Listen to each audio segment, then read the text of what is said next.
Welcome back, everyone. It is time to look at the Mid-Atlantic region of the United States.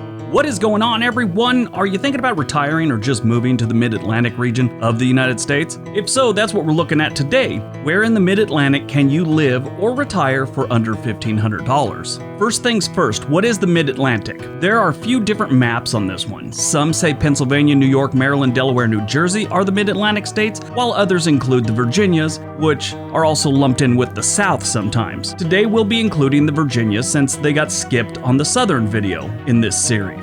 And a quick note, New Jersey is in the Mid-Atlantic, but it didn't make the list. Any place that you could live for under $1,500 wasn't that nice of a place, or it didn't have around 1,000 residents or more, which is what we're shooting for here. So to recap, why are we doing $1,500? Well, this is how we figured it. Out of all the standard retirements, Social Security only, civil servant, military, Social Security was bringing in the least monthly, which on average is about $1,500 a month. We aren't adding up all the expenses, just rent, food, utilities, clothing, just the basics. These are designed to give the average person an idea of what it might cost if you move to one of these places. If you don't have a car, you don't need to add that in, but if you do have a car, you want to add your insurance, it's different for everyone. The basics are rent, food, utilities, and clothing. All right, let's see where you can retire or just live on the cheap in the Mid-Atlantic region.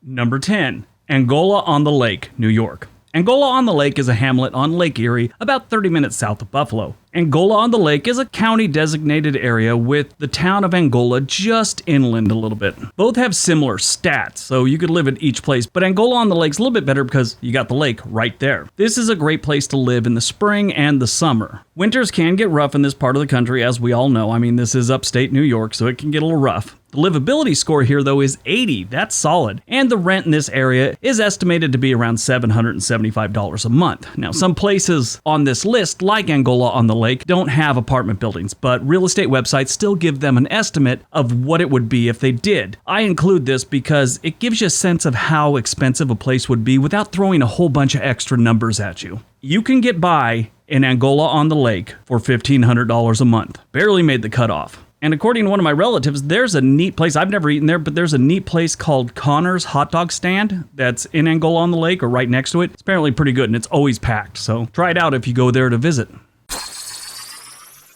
Number 9, Long Neck, Delaware. Long Neck is another census-designated place in Delaware on the Indian River Bay. A lot of the homes here have waterfront property and a lot of them have docks too and their own boats and things like that.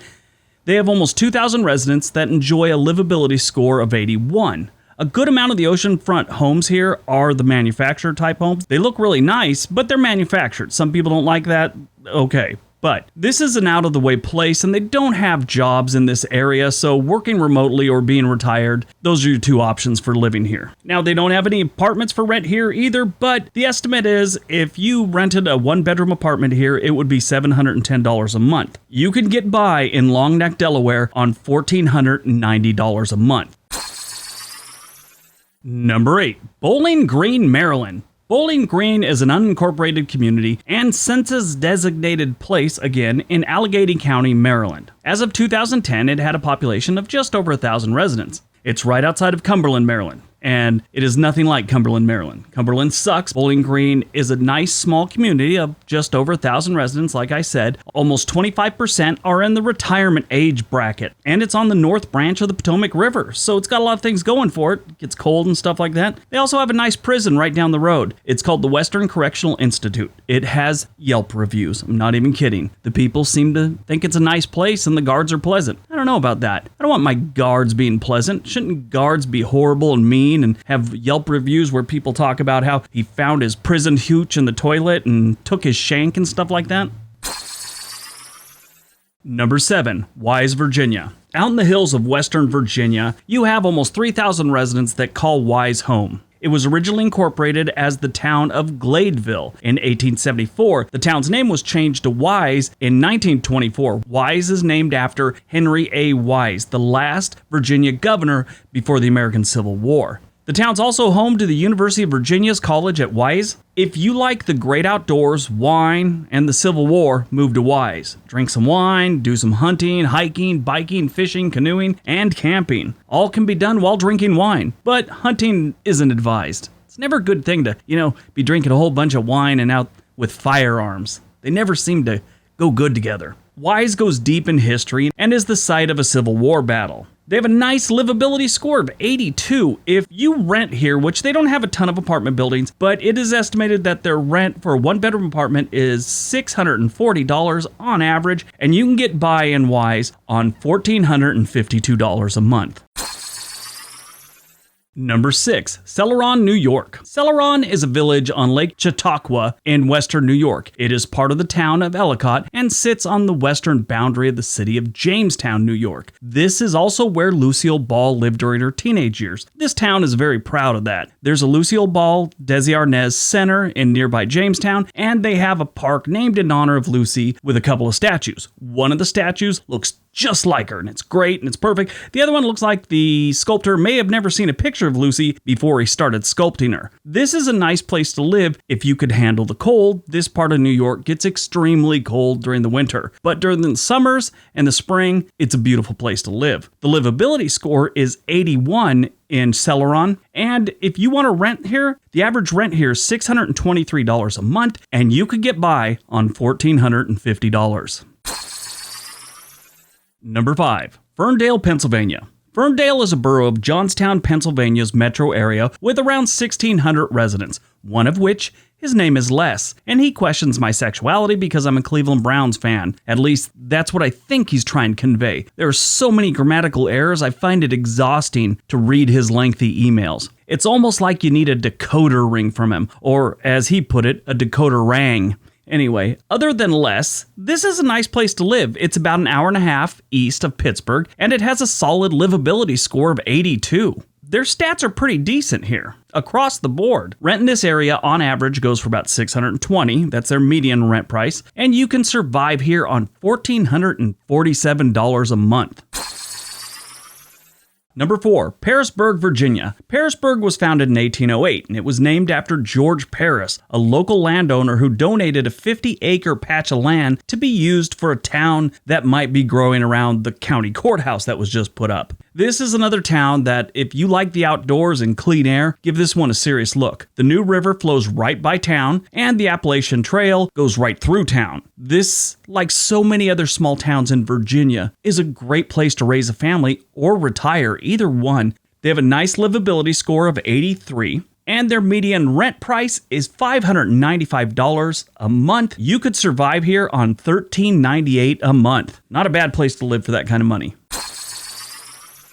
Number 3. Cambridge Springs, Pennsylvania. Now, I love Pennsylvania. This is another good small town. Cambridge Springs is a nice place to live, and it's very affordable. The entire town needs a facelift and a fresh coat of paint, but other than that, it's a decent town. Employment numbers are their weakest stat, and the employment isn't that bad compared to other towns in the area. I mean, they got a prison in town, just about. The French Creek runs through this rural town that sits less than an hour from Lake Erie. If you want to live in a place that time moves a little bit slower, this might be the place for you. This is a very affordable place to live. Rent here goes for $885 a month, but they don't have a whole bunch of apartments. You might as well buy here too. They have a lot of decent homes that maybe need a fresh coat of paint and a little work. They go for like $78,000, $80,000. That's it. They have a livability score of 81, and you only need $1,398 to get by in Cambridge Springs, Pennsylvania.